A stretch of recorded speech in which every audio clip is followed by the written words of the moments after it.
Di sebuah desa kecil di Jawa Barat bernama Citarum, berdiri sebuah rumah tua di ujung jalan beringin. Rumah itu besar, bergaya kolonial, dengan cat yang mengelupas dan jendela-jendela yang buram oleh debu dan waktu. Tak ada yang berani mendekat, apalagi tinggal di sana, karena cerita-cerita menyeramkan yang menyelimutinya.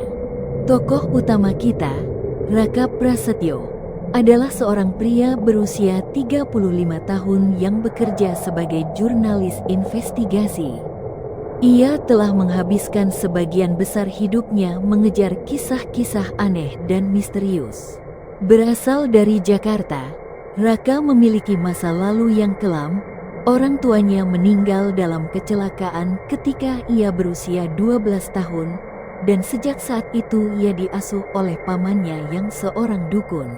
Mungkin karena latar belakang itulah, Raka memiliki ketertarikan besar terhadap hal-hal mistis. Saat mendengar kisah tentang rumah di ujung jalan beringin, ia tertarik untuk mengungkap kebenarannya. Menurut warga sekitar, rumah itu dulunya milik keluarga Wiradana, seorang tabib bernama Ki Wiradana yang tinggal bersama istrinya, Sari, dan putri mereka, Ratih. Suatu malam, pada tahun 1932, seluruh keluarga ditemukan tewas dengan cara mengenaskan. Sari ditemukan menggantung di langit-langit ruang tamu, Ratih tenggelam di sumur belakang rumah, dan Ki Wiradana ditemukan di ruang bawah tanah dengan wajah tercabik-cabik seolah-olah dicakar sesuatu yang bukan manusia. Tak ada yang tahu penyebab pastinya, dan sejak saat itu rumah tersebut menjadi sarang kejadian supranatural. Raka memutuskan untuk tinggal di rumah itu selama seminggu, membawa peralatan rekaman dan buku catatan untuk mendokumentasikan apapun yang terjadi. Malam pertama berlalu tanpa kejadian berarti, hanya suara-suara kecil yang bisa dijelaskan sebagai efek dari rumah tua yang rapuh. Namun, malam kedua, ia mulai merasakan ada sesuatu yang mengawasinya. Pintu-pintu terbuka sendiri, suara bisikan terdengar dari sudut-sudut gelap, dan bayangan muncul di cermin. Pada malam ketiga, Raka menemukan buku harian Sari di kamar utama. Dalam catatannya, Sari bercerita tentang perubahan aneh pada suaminya beberapa bulan sebelum tragedi terjadi. Ki Wiradana, yang awalnya penyayang, menjadi kasar dan sering berbicara sendiri di ruang bawah tanah. Sari mencurigai suaminya terlibat dalam ritual gelap untuk menyembuhkan penyakit misterius yang diderita putri mereka. Catatan terakhir dalam buku harian itu berbunyi, "Asteris, dia sudah kembali. Dia bukan suamiku lagi. Aku harus melindungi Ratih." Asteris merasa ada sesuatu yang tersembunyi di ruang bawah tanah. Raka memutuskan untuk menyelidikinya. Dengan senter di tangan, ia menuruni tangga kayu berderit menuju kegelapan. Saat lampunya menyapu ruangan, ia melihat lingkaran ritual di lantai dengan sesaji yang telah lama mengering.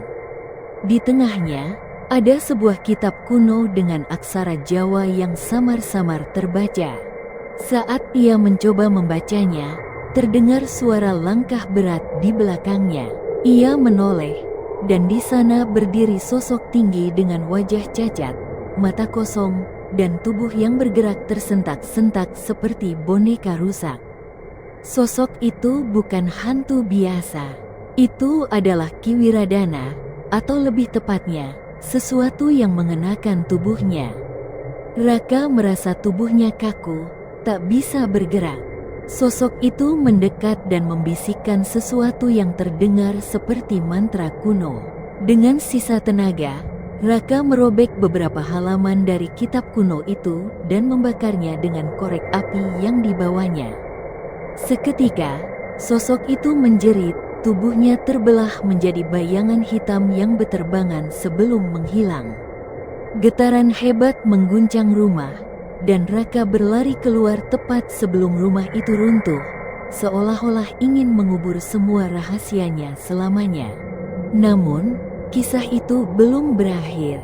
Sepekan setelah kejadian, Raka mulai mengalami mimpi-mimpi aneh. Dalam mimpinya, ia selalu kembali ke ruang bawah tanah rumah itu, melihat bayangan Ki Wiradana yang masih mengawasinya. Suatu malam, ia terbangun dengan tubuh penuh goresan, seperti cakaran sesuatu yang tak kasat mata. Raka pun menemui pamannya, seorang dukun yang dulu mengasuhnya. Sang paman segera menyadari bahwa meski rumah itu telah runtuh, roh Ki Wiradana masih menempel pada Raka. Ritual pembersihan pun dilakukan, namun selama ritual berlangsung, suara tertawa kecil terdengar dari sudut ruangan. "Kamu tidak bisa menghindar selamanya," suara itu berbisik di telinganya sebelum lenyap.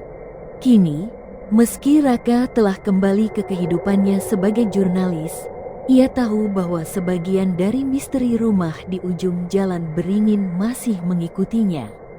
Sesekali, bayangan di cermin tampak bergerak sendiri, dan bisikan lirih terdengar di malam hari. Apakah arwah Ki Wiradana benar-benar telah pergi? Atau ia masih menunggu waktu yang tepat untuk kembali? Beberapa bulan kemudian, Raka menerima sebuah surat tanpa pengirim. Di dalamnya terdapat selembar kertas kuning tua yang berisi aksara Jawa kuno yang sama dengan yang ada di kitab yang ia bakar. Di bagian bawah surat itu, tertulis dengan tinta merah, "Asteris, kamu telah membangunkannya. Aku masih di sini, Asteris." Ketakutan mulai merayapi tubuhnya. Raka mencoba menghubungi pamannya, tetapi panggilan tak tersambung. Ia pun segera menuju rumah sang paman. Sesampainya di sana, rumah itu dalam keadaan berantakan, seolah-olah telah diserang sesuatu yang tak terlihat. Sang paman ditemukan duduk membatu di sudut ruangan, matanya kosong, bibirnya menggumamkan mantra yang tak jelas artinya. Dari belakang, terdengar suara seretan langkah. Raka menoleh, dan di sana, di ambang pintu, berdiri sosok yang selama ini menghantuinya, Ki Wiradana. Namun kali ini, sosok itu lebih nyata, lebih kuat, dan lebih hidup daripada sebelumnya. Raka menyadari bahwa ini belum selesai. Perjuangannya baru saja dimulai. Dengan cepat, Raka mengambil segenggam garam yang selalu dibawanya, melemparkannya ke arah Ki Wiradana. Sosok itu berteriak kesakitan, tetapi hanya sesaat. Tubuhnya bergetar, lalu berubah semakin menyeramkan. Kulitnya mengelupas, matanya merah menyala. Raka tahu ia harus mencari cara lain. Ia berlari ke rak buku pamannya, mencari sesuatu yang bisa digunakan. Tiba-tiba, ia menemukan sebuah naskah tua dengan tulisan aksara Jawa. Sebuah mantra pemanggil dan pengunci roh. Tanpa ragu, ia mulai membaca mantra itu dengan suara lantang. Ki Wiradana mengamuk, mengguncang rumah dengan kekuatan gaibnya. Sang paman, meski masih dalam keadaan linglung, mulai mengikuti bacaan Raka. Suaranya lirih tapi cukup kuat. Cahaya keemasan muncul dari naskah itu, membentuk lingkaran di sekitar Ki Wiradana. Sosok itu meronta, berteriak penuh amarah sebelum akhirnya tersedot ke dalam bayangan hitam yang berputar cepat. Dalam sekejap, semuanya menjadi sunyi. Raka terjatuh ke lantai, terengah-engah. Pamannya mulai sadar, meski tubuhnya masih lemah. Mereka saling menatap, sadar bahwa meski Ki Wiradana telah dikunci, ancaman belum sepenuhnya hilang. Raka tahu, ini bukan akhir.